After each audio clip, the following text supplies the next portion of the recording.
Do you want to work with cars but don't really know what jobs you want to do or how to even get started?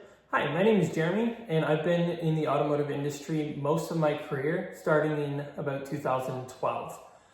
So my first job in the automotive industry was actually a high school co-op placement. I was an automotive detailer for a Ford dealership, as well as the lot maintenance manager, which is really fancy for saying you move cars around, make sure they're clean and have gas in them so salespeople can show them to potential customers. I think that was a great opportunity for me to get started in the industry. And a lot of people get started that way because it's considered an entry-level position, and most young people, mostly young people, are searched out or sought out for that role. It also doesn't pay very well, so be prepared to make minimum wage or slightly better. This job teaches you a lot about how to keep a parking lot organized, keeping cars tidy and presentable to the customers. And on a side benefit is you get to spend a lot of time either driving cars or washing cars, because the lot maintenance person typically will do a lot of basic washes to make sure that all of the cars on the lot are dust free.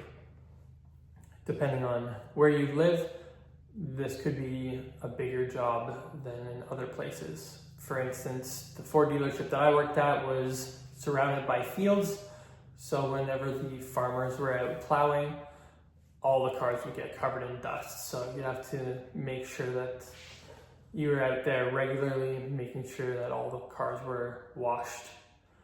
And this is a great time to also build connections. If you have good rapport with the sales managers and the salespeople and the technicians and the full-time detailers, there's a lot of opportunity to move into different areas of that dealership or potentially get a referral to a different position elsewhere. So that's probably the best place for a young person, high school aged or slightly older, to get started. After the lot maintenance and detailing, I wanted to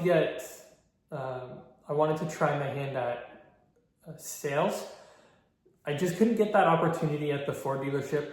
For some reason, I don't know if people thought I was too young, but they didn't want to give me the shot that I was looking for. So I had to go elsewhere to get that opportunity. I ended up at a small used car lot. Shout out to Mike and Tom if you guys are watching this. Thank you so much for that opportunity. You guys were awesome, and I wish sometimes that I could go back and relive those days, because I took it for granted. I could have worked harder and I could have enjoyed it more, but I don't know why I didn't have a whole lot of motivation back then. I wasn't as determined as I am today. And so I think if present day Jeremy gave that another shot, he would do a lot better. But that job gave me a lot of opportunity to manage an entire business, because both of the owners had day jobs and I was the only one at the dealership from about 9 to 6 or from noon to 8, depending on what shift I was working on. So I was in charge of making sure vehicles got to the garage for safety, because we didn't have our own on-site garage, or getting vehicles down to the detailer, or getting vehicles to get emissions tested.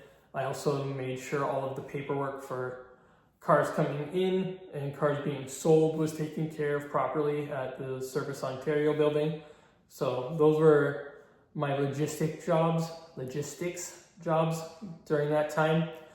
So I got to do a little bit of everything, including sales. So that was a really good opportunity to learn how the whole business works, not just here's how to sell a car. After that, I got out of the auto industry for a little bit. I took some jobs that I really did not enjoy, but thought that I could make better money doing something else. There was a time in that was about the time in my life where I thought that I wanted to make a lot of money so that I could buy cool cars. And it turns out that working on cool cars is way less stressful and requires less capital to do. And the enjoyment is about the same. After my hiatus from the auto industry, I was able to get back into a Chrysler dealership as a detailer. So I did that for about a year, and then got promoted to business development, which was just a fancy way of saying you book appointments for customers and you handle whatever the service advisors don't want to do. And you fill in for the service advisors if they are not around, whether that be vacation or calling in sick. It was a pretty low-paying job, and where I was in the detailing department, I got to be really hands-on with the products that we had, and I probably could have, well, I don't want to blow my own smoke or blow smoke. I knew the products well because you got to poke around a lot, and I probably knew the product better than some of the salespeople. That's not bragging, that's just the way it is. If you are really hands-on with a product for a while, you get to know it really well. And I didn't get in the detail department, I got the satisfaction of taking a car that was trashed and completely bringing it back to its former glory. So that part of detailing is very satisfying for me, and I still do the odd detail job because that satisfaction is so real for me, and it really gives me a sense of accomplishment. And I didn't get that when I was booking appointments. So I stuck that out for about 9 months, the entire time being told that I would be able to make more money and just never was given it, if that makes sense. They said they were working on the pay structure for about 9 months. I don't know if that was actually the case or if they were just trying to appease me, but before I could find out, I had enough. So I wanted to be more hands-on with cars, so I found an apprenticeship at a Volkswagen dealership. And I didn't really think about, the thought of being an apprentice at that dealership that I was at, the Chrysler dealership, was never really a thought of mine, because I wasn't passionate about Dodge Grand Caravans, believe it or not, and Chrysler Seabrains. I just couldn't care less. But what I did like was German cars, and my multiple attempts to get into BMW didn't pan out, so I found a spot at Volkswagen.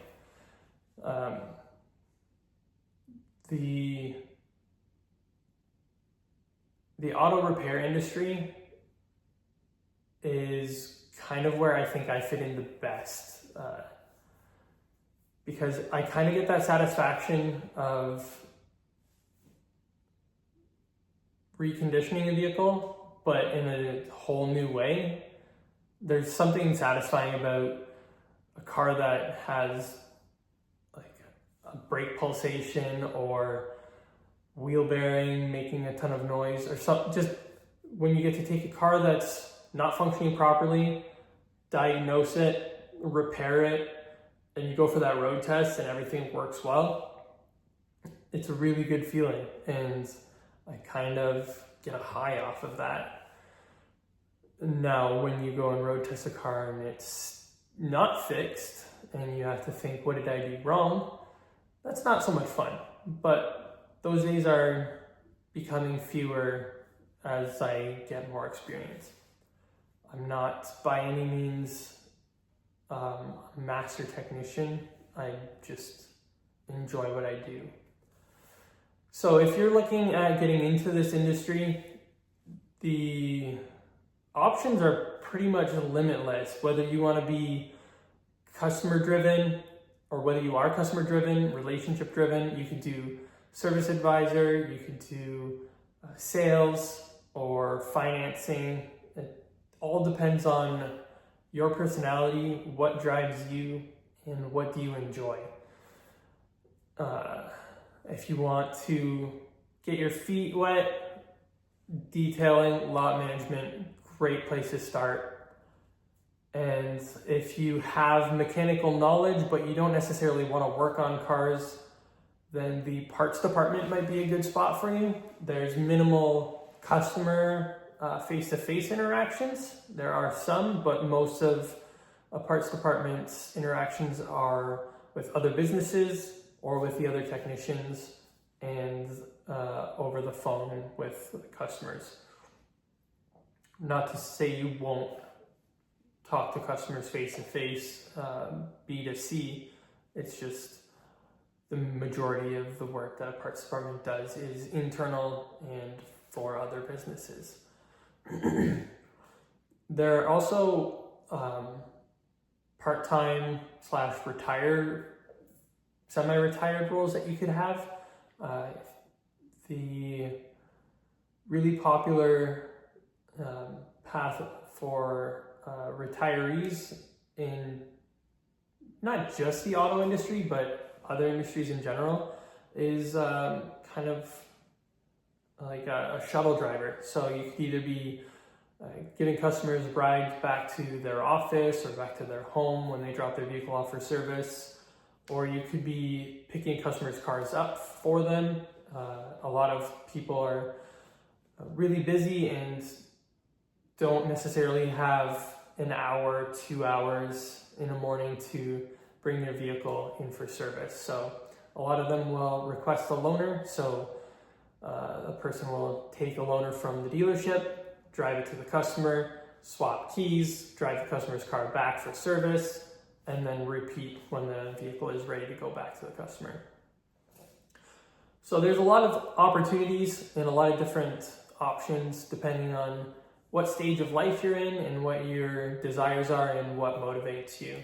If you like this video, drop a like and leave a comment down below if you think there's something that I missed or if you have a topic that you'd like me to cover.